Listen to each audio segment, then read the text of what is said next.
Hello. My birthday is coming up this week, and today I got a little package from my daughters, and I thought perhaps I should do something about. I began to think, perhaps not birthdays, but advanced age, that kind of thing, and getting old and so on. And then I thought perhaps is going to be a little bit too gloomy. Um, But it doesn't have to be so. I thought, why would it be gloomy and desolate and all that? Not necessarily. So I thought I would do something about this, but um, the meaning of life. Ah, if I knew how to do it, I would have started with Beethoven's. I would put in the background for you, a little bit like 1 or 2 minutes of Beethoven's string quartet number 15, opus 132. I wrote everything down because I was reading T.S. Eliot again, the quartets, and the two things came together. And in one of the letters that T.S. Eliot wrote, he said, quote, I have been listening to these, the latest string quartets by Beethoven. He says, and I find it a source of inexhaustible study. There is a steady, or at least more than human gaiety about some of his later things, which one imagines comes to oneself as the fruit of reconciliation and relief after immense suffering. And I would like to get some of that before I die. This is T.S. Eliot. Something that comes to oneself as the fruit of reconciliation and relief after immense suffering. And you can say he tried in his poetry, in his quartets. So I thought, okay, so not trying to be gloomy about the fact that I'm old, but let me just say a few things about this, because all these come, and his poetry certainly comes to this question that we increasingly ask ourselves. It's there at the back of our minds as we advance in age of, why am I here? And what comes next?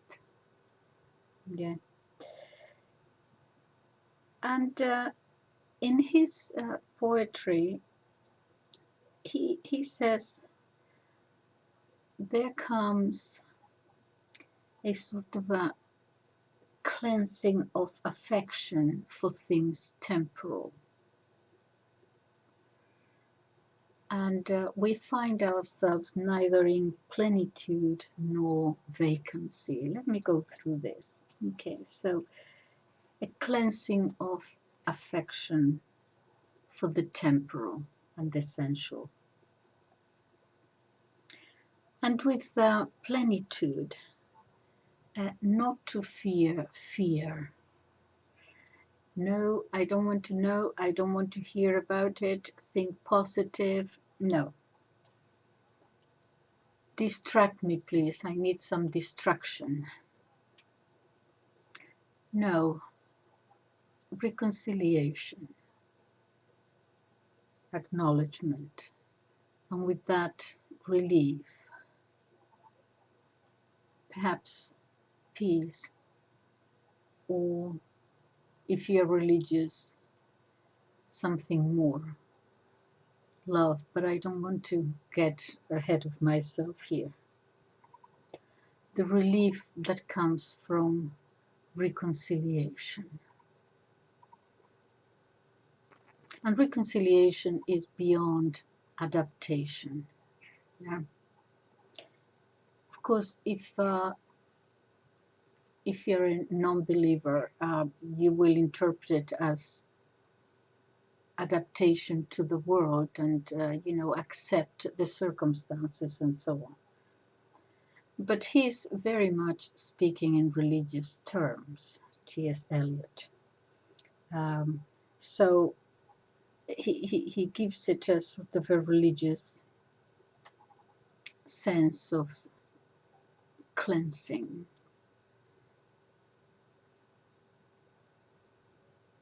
from which comes relief, that is forgiveness from God, and you are lighter because of it. The cleansing of affection for the temporal.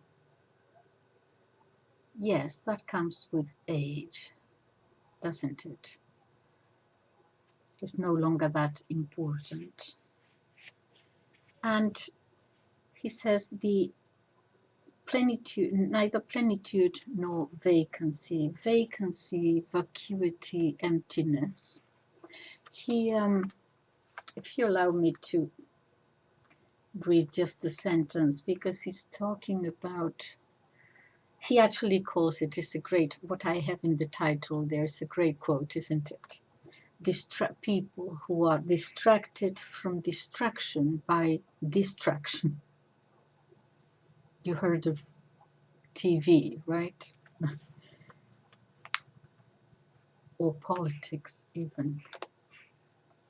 And he's looking at the people on the underground in London, okay, the commuters, as it were. And he says, people filled with fancies, empty, he's remarking on their face. People filled with fancies, empty of meaning, torpid apathy, swollen, diseased with apathy, no concentration, a wind in and out of unwholesome lungs. Speaking here about conscience, yeah. Unwholesome lungs. You're going to get bad breath. The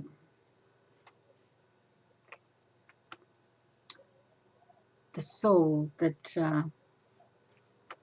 is not filled, or perhaps is, well, he's speaking poetically, filled with rottenness.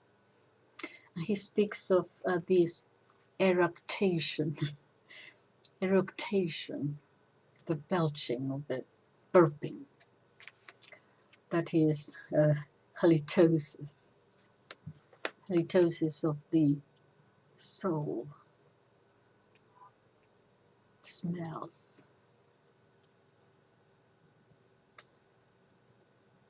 Burping or belching into the faded air. He speaks of the torpid, in torpor, which is actually more than stupor. But so that emptiness, that vacancy, vacuity that he talks about. But to come back to old age, why am I here and what comes next? And he also says, in the beginning is my end. In my beginning is my end. End meaning destiny, and understood in a religious sense again. In other words, the end is where we start from. Think of the corn, not the corn, the acorn and the oak tree.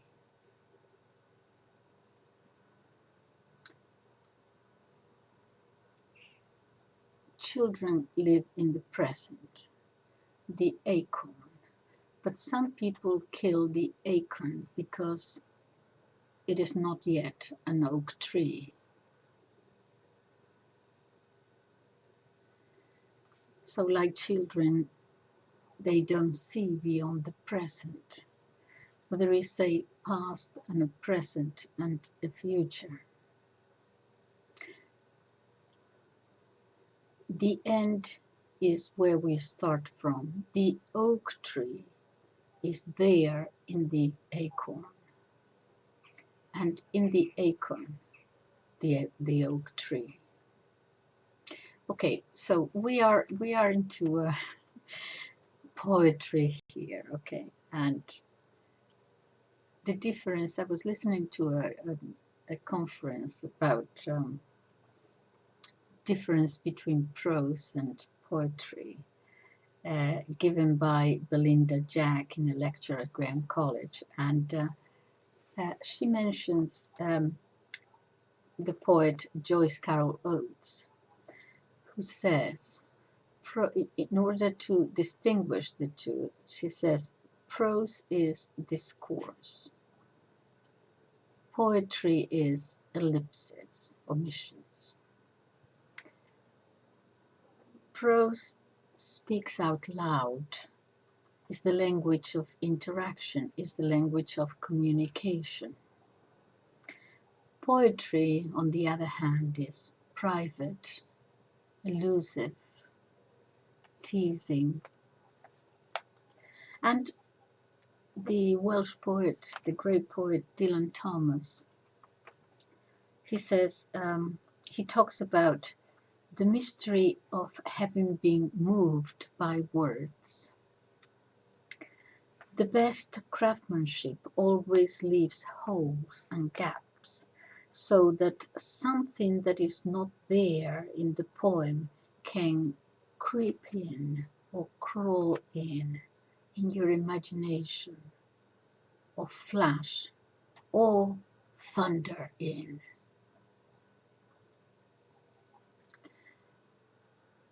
And the poet Mallarmé from France, he also speaks of silences,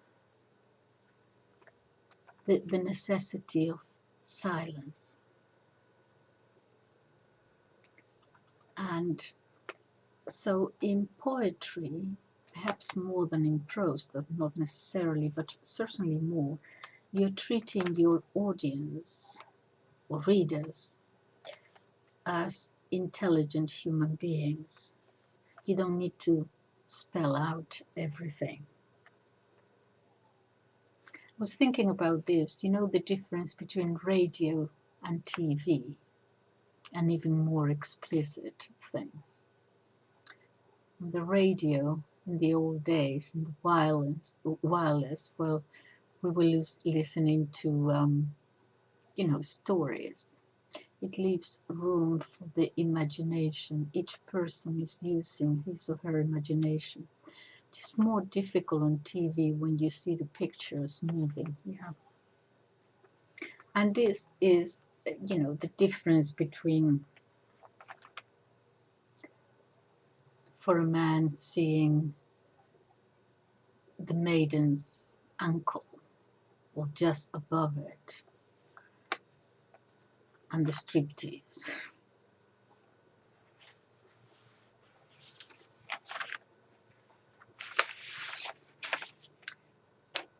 The mysterious, the difference between the mysterious and the vulgar.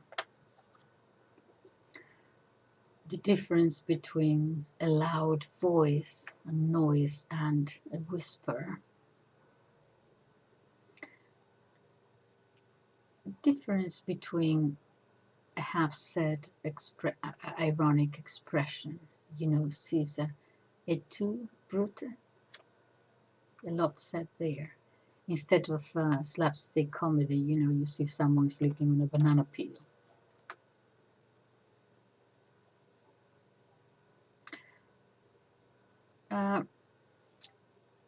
Eliot says, all men ought to be explorers, here or there, it doesn't matter.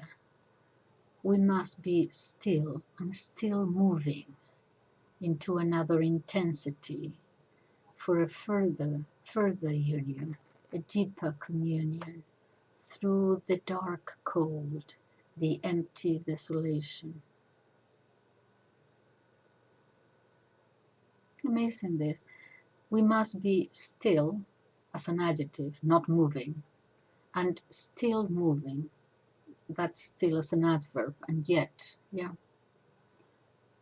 into another intensity. I'm thinking about these things as I get involved into another intensity for a further union, a deeper communion through the dark cold, the empty desolation. He's very religious. He's talking about that further union with God, deeper communion. Not to be too despairing or anything or gloomy. He says, oh, dark, dark, dark. He's really asking, where do we go when we die? It's a question that we ask ourselves sometimes. If you're not religious, you don't have a problem. You just die and you die. Okay? Like animals or anything else. Okay? But so that's the end. But nevertheless, why is it that we always have this feeling there at the back of our minds or at the depth of our souls or wherever it is it comes from, that when you die, it's not all there. That cannot be the whole explanation. Is it a wish? Is it a hope? Or is there something there? Why do we have that? There is something more, something beyond. We do have it. Animals don't. Animals are perfectly happy being what they are and doing what they do. You see the birds are flying around, doing their own thing. Oblivious to what comes next. Just they live in the present. And we have this thing about the past and the future. We have this whisper. I read many, many years ago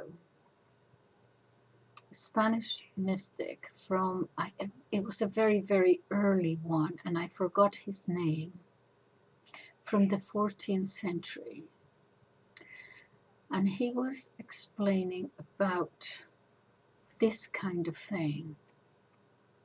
And I remember reading him and how he was explaining this thing about the, I cannot quote him, but it was something like this. And I hope I don't make him sound stupid or anything like that, but it was very, very powerful and written in a beautiful way. And he was talking about this thing, about the difference between us and the rest of creation. And it's not just animals, trees and rocks. And he was explaining, as I remember, that they are perfectly into, he was a mystic, okay, so he's talking about God, and he's saying they are in perfect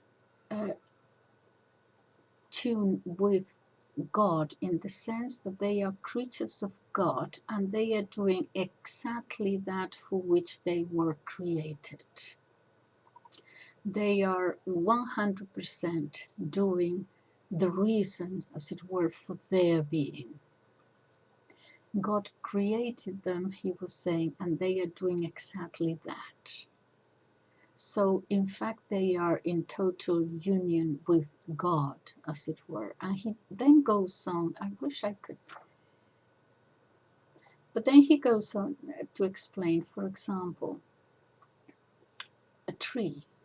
Okay, it's doing exactly what God created him to do.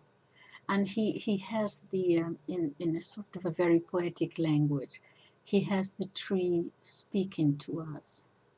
You know, come and sit by me. I will give you shade.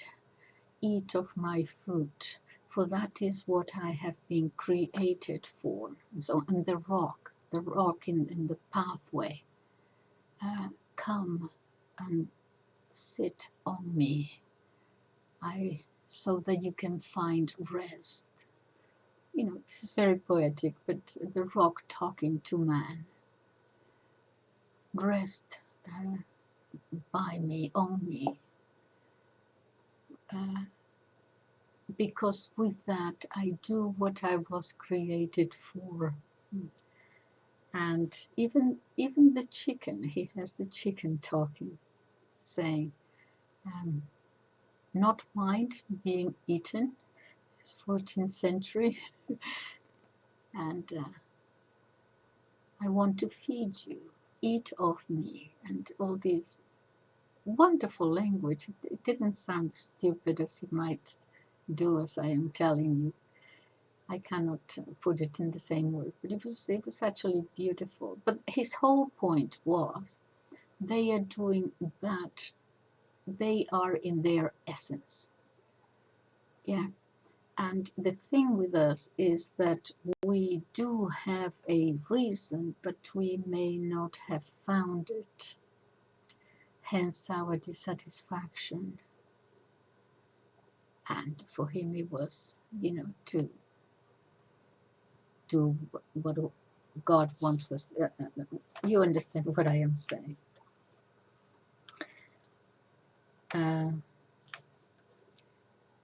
So for those animals, he would say, and the rocks and the trees and everything else, he would be in agreement with Eliot, actually, that you know, the past, the present, and the future is all there in one. So,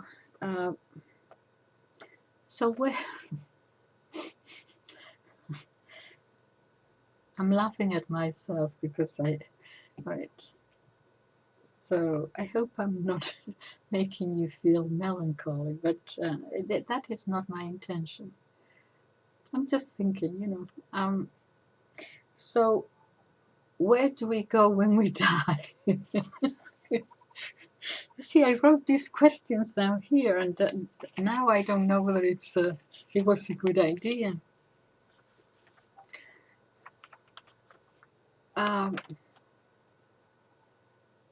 Do you think we just waltz into paradise? I don't think so. Well, but that's because I'm Catholic. And we believe in purgatory, where you go and get yourself purified, at least a little bit, unless you believe that you're so perfect that you can just waltz into heaven without any cleansing.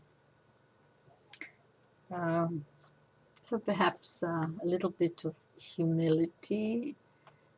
No, I will have to be purified, I guess, somewhat before I'm able to see the light completely. Humility is eternal, says Eliot, knowing your limitations.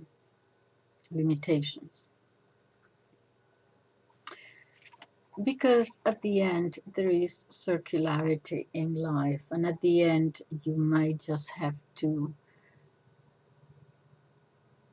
appreciate that at the end you have to go down on your knees. This is what Cardinal John Henry Newman found out, actually. You know, Newman, the Oxford movement, Anglo-Catholics. He converted to Catholicism later. But he was la creme de la creme of English letters at the time, the 19th century. Learned, well-read, great writer, all that. Okay, so all those intellectual accomplishments.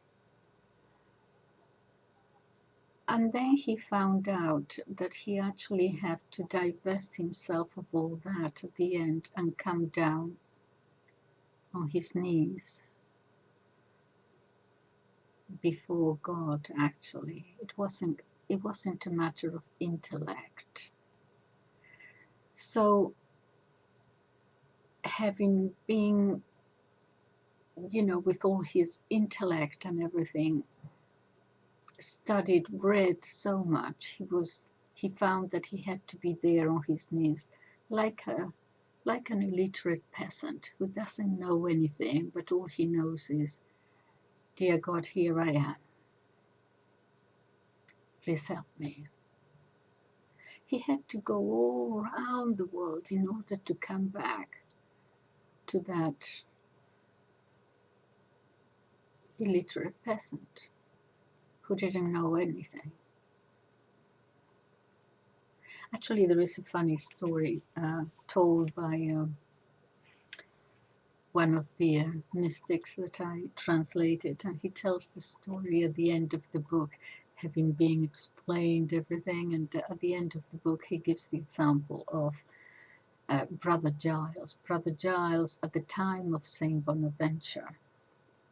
Okay, so the Dominicans, Thomas Aquinas, the Franciscans have Saint Bonaventure as their guide, and he was a mystic, mystical theology, yeah.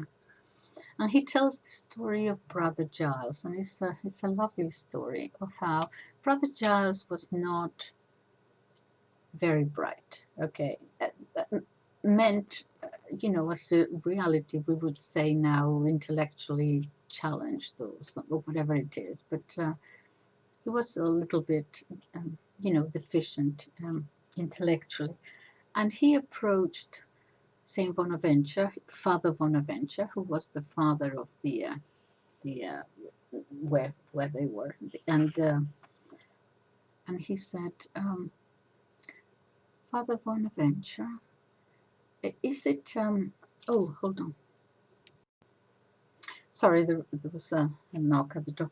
And Brother Giles says to Father Bonaventure, Father Bonaventure, it is all right for people as clever as you are to be close to God. But what can we do, imbeciles like me who don't know anything? And Father Bonaventure says to him, just love him.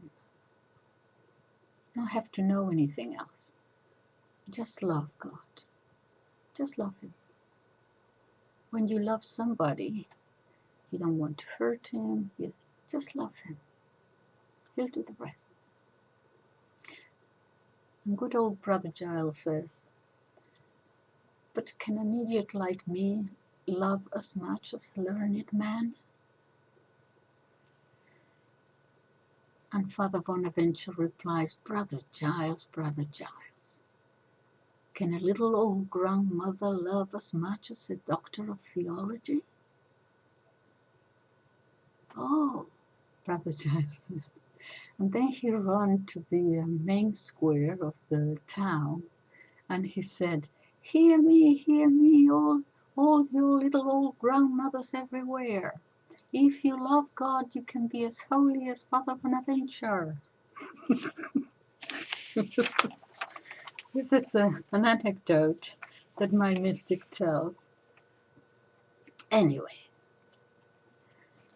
continuing with Eliot, he says, I said to my soul, be still and let the dark come upon you.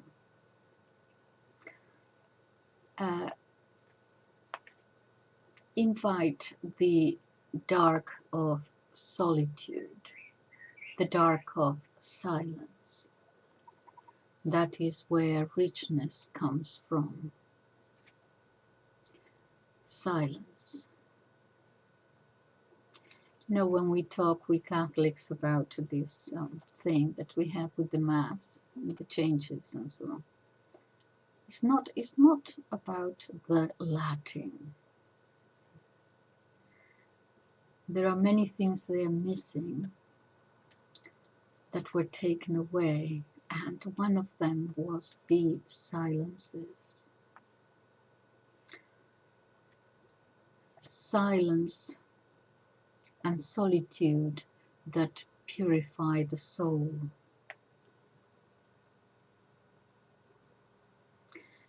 And this silence and dark, you know about St. John of the Cross, this and so many others, that you have to go through the dark in order to come out of that tunnel to see the light. It's a process of purification.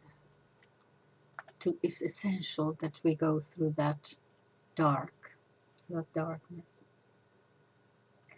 And where we have dissatisfaction is when there is neither light nor darkness to purify the soul, emptying the sensual, the temporal.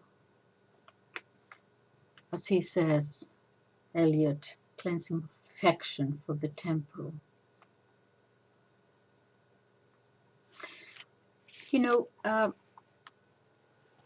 This is similar to, let me quote you here from my mystic. And these are the same thing that really Eliot is talking about, but to quote Jesus himself, he says, "If you would come after me," he told them, "deny yourself, pick up your cross, and follow me."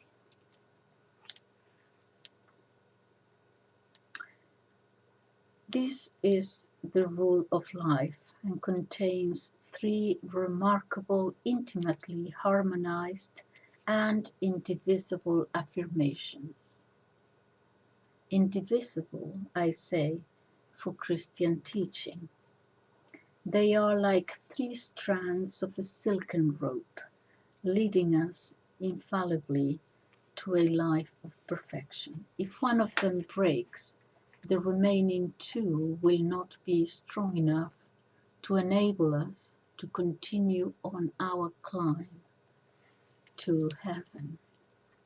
It is the three of them together that constitute a trinity of precepts, each one being one in itself, different from the others, but all three constituting one essence, the essence of an essentially good and virtuous life.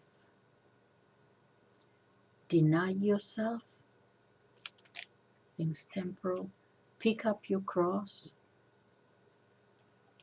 acceptance, reconciliation, and follow me, relief.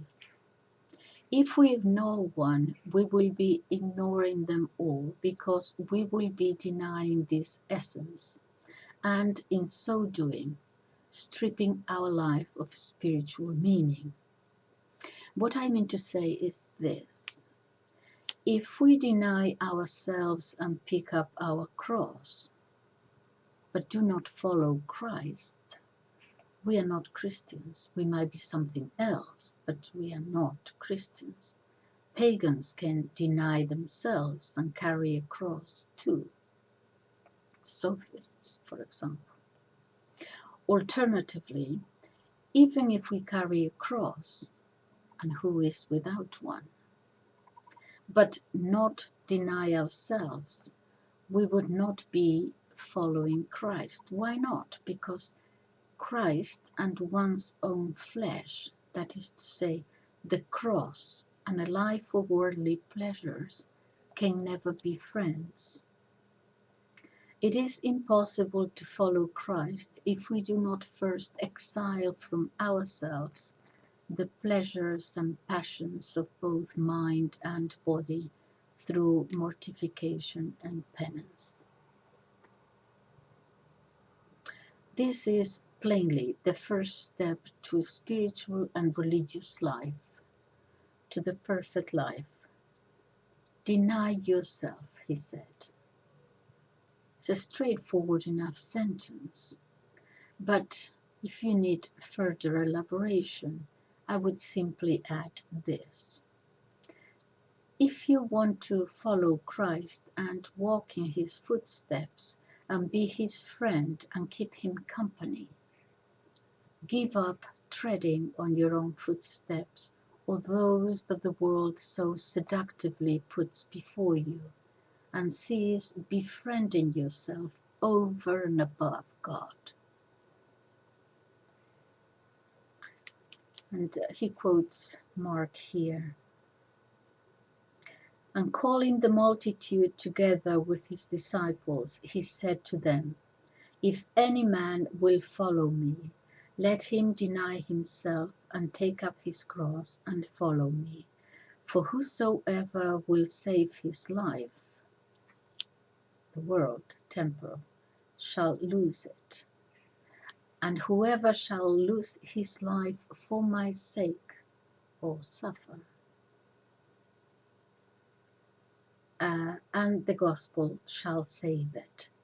For what shall it profit a man if he gain the whole world and suffer the loss of his soul? Yeah. It is only by ceasing to be what you are, following the world, the temporal and the sensual, that you will become what you are not. Cease being carnal and you will be spiritual, for being a friend of the world and also of God, who is spirit, is not possible. To live according to the appetites of mind and flesh, the pleasures and delights of the world, and at the same time trying to please God, cannot go together according to the New Testament. And Saint Chrysostom gives an example about whether you want to follow Christ or you want to follow the world. He says, suppose you had a friend whom you esteemed and loved greatly, and so pleased were you with his company that not a moment went by that you would be apart from him or he from you. When eating, he would be at your table, when sleeping at your bedside, always with you, accompanying you everywhere. One could almost say you were another him and he another you.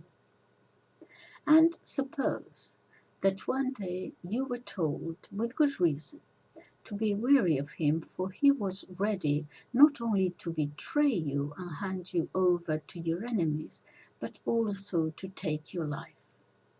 You cannot believe this, of course. That's not possible, you say. You're lying to me. But upon investigation, you find that the account might, after all, be accurate. And astonished and bewildered, you wonder, how can this be? There must be a mistake. But more evidence is brought before you, and you have to admit that it is indeed true. And you cry, is it possible that he was betraying me all along? Could I have been so blind as to believe that the one I thought to be my best friend was in fact my worst enemy? And your like turns to dislike, and your friendship to animosity, your love even to hate. And you repudiate and deny him and no longer want anything to do with him. You might not even acknowledge him or be inclined to help him were you to see him beaten or persecuted. And all you want to say to him is, how could you have deceived me so? And all the while pretending to be my friend. Do not come near me. I wish for your company no more. And Saint Chrysostom continues, My dear brother, you who continue to read these words. Sorry, the example was from Saint Chrysostom, but my mystic here, whom I translated, Fray Juan de los Angeles, he then asks you, my dear brother, you who continue to read these words, I say to you only this. Don't you realize that this body of yours you so delight in pampering and indulging, this friend for whom you seek the most succulent dishes, the dearest wines, the finest silks, the most precious jewels of the Orient, and all those artificial joys and vain pleasures, are you not yet aware that the things of this world you so persist putting all your trust upon, with whom you delight in such close company, this master at whose beck and call you serve all day and all night, this lover with whom you so pleasantly cohabit, do you not yet realize that this so-called friend of yours is leading you up the garden path? But under the guise of friendship, what he is doing is simply taking you along the rosiest road only to hand you over to your enemy forever.